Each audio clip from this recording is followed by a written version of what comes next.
శిష్యులు ఎందుకు పిలుచుకున్నాడు?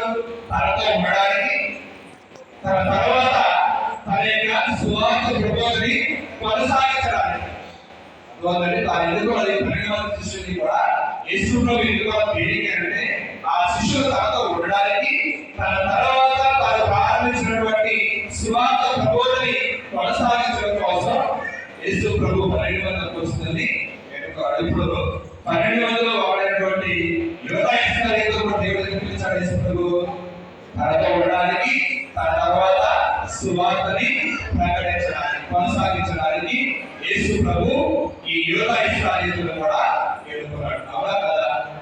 అవునా కదా? ఏమా? కానీ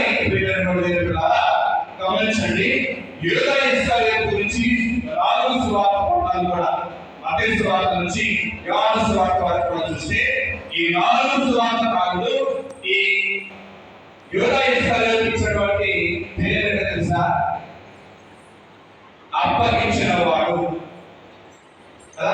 అప్పగించిన వాడు, దొంగవాడు, దొంగవాడు,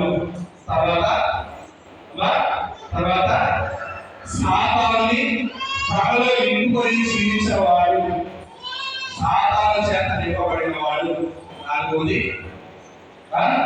నాలుగోది ముడేసుకొని చనిపోయిన వాడు. యోధా ఇస్కరియోతుకి ఈ స్వార్థకారులు 4 స్వార్థ పట్టాల్లో కూడా ఈ ఇస్కరియోతు